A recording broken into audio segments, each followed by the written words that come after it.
अस्सलामुअलैकुम my dear students.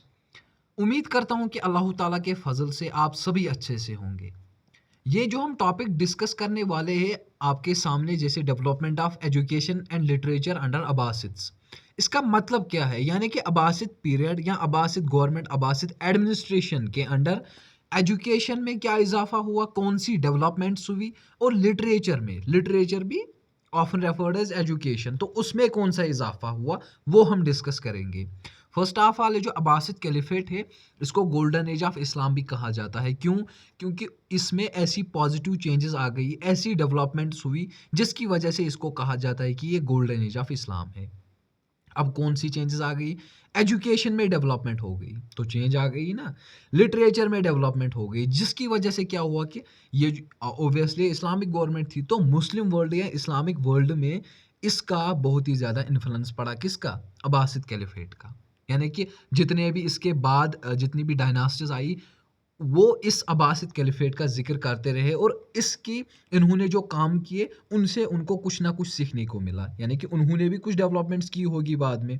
अगर हम देखें 18th सेंचुरी से लेकर इनका पीरियड स्टार्ट हुआ और 13th सेंचुरी में ख़त्म हुआ, उसमें हमें सिग्निफिकेंट डेवलपमेंट्स या एडवांसमेंट बोलिए आपको, आप देखने को मिली है। जिसमें हमें देखने को मिलता है कि एजुकेशनल इंस्टीट्यूशंस भी इस्टेब्लिश हो गई, और इसके साथ ही लिटरेरी वर्क्स में भी जितने भी स्कॉलर्स थे उन्होंने लिटरेरी वर्क्स में भी अपना हैंड जमाया था, यानी कि अपना हाथ जमाया था, अपनी वर्क्स दी थी।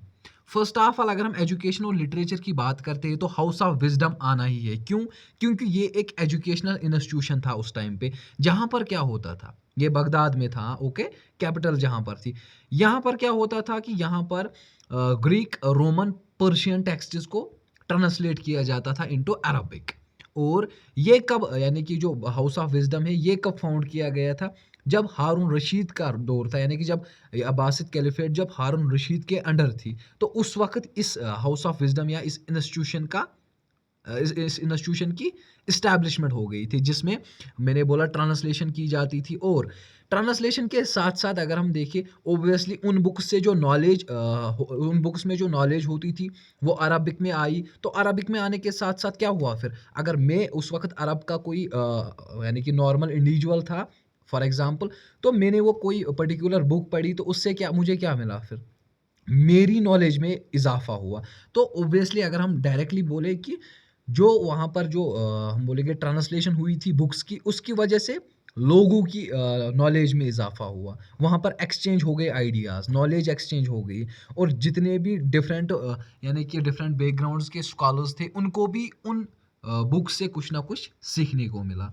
इसमें बहुत ज़्यादा है, आप इतना आप इसको नटशेल में याद रखिए। अब हम देखेंगे कि साइंस और फिलॉसफी में क्या एडवांसमेंट हुई, यानी कि साइंस में कौन सी डेवलपमेंट्स हुई और फिलॉसफी में कौन सी डेवलपमेंट्स हुई। तो इसमें हमें देखने को मिलता है अब्बास पीरियड में कि वहाँ पर सेवरल फील्ड्स में सेवरल एडवांसमेंट्स हुई। जैसे हम बोलेंगे मैथमेटिक्स, एस्ट्रोनॉमी या मेडिसिन, साइंस जिसको बोलते हैं, या फिलॉसफी, उसमें सेवरल एडवांसमेंट हुई, यानी कि उसमें इजाफा हुआ, उसकी नॉलेज में, यानी इन फील्ड्स की नॉलेज में इजाफा हुआ। उस टाइम के जैसे स्कॉलर्स थे, अल राजी था, अल फराबी था, या इब्न सिना था, उन्होंने सेवरल कंट्रीब्यूशंस की इन फील्ड्स में, यानी कि मैथमेटिक्स, एस्ट्रोनॉमी एटसेट्रा, इन फील्ड्स में। इन स्कॉलर्स ने, ये प्रोमिनेंट स्कॉलर्स है, इसके अलावा भी बहुत है, but these are the prominent scholars of Abbasid period. तो इन्होंने सेवरल एडवांसमेंट्स या सेवरल कंट्रीब्यूशंस की in different fields of education. जिससे क्या हुआ, यानी कि उन एडवांसमेंट्स या उन कंट्रीब्यूशन से क्या हुआ कि ये जो साइंटिफिक और मेडिकल डेवलपमेंट्स हुई इस्लामिक वर्ल्ड में भी और वेस्टर्न वर्ल्ड्स में भी, यानी कि इनकी जो ये एजुकेशनल नॉलेज थी वो फिर एक्सपेंड हो गई, यानी कि एक से दूसरे के पास, दूसरे से तीसरे के पास, तो इस तरह से ये एजुकेशनल जो एजुकेशनल नॉलेज थी वो एक्सपेंड हो गई। इसके अलावा अगर हम देखें कि एजुकेशनल इंस्टीट्यूशंस, यानी कि इनका क्या रोल रहा है एजुकेशन और लिटरेचर को डेवलप करने में। तो एजुकेशनल इंस्टीट्यूशंस, जैसे हम बोलते हैं मदरसा, स्कूल्स, तो इनकी वजह से भी एजुकेशन को प्रमोट मिला या लिटरेचर को प्रमोट मिला। क्यों? क्योंकि जितने एजुकेशनल इंस्टीट्यूशंस इस्टेब्लिश हुए उस टाइम पे, उनसे क्या हुआ, उनसे लोग आए, यानी कि जितने भी स्टूडेंट्स थे, स्कॉलर्स थे, जो परस्यू करते थे एजुकेशन थ्रू दीज मदरसाज और स्कूल्स, तो उसकी वजह से क्या हुआ, उनकी नॉलेज एक्सपेंड हो गई, उनकी नॉलेज में इजाफा हुआ, तो वही बाद में जाके स्कॉलर्स बने या कोई टीचर्स, प्रोफेसर्स बने, तो उसकी उसकी वजह से भी वो नॉलेज, सिंपली हम बोलेंगे कि ऑल इन सोसाइटी में भी वो नॉलेज प्रमोट हो गई।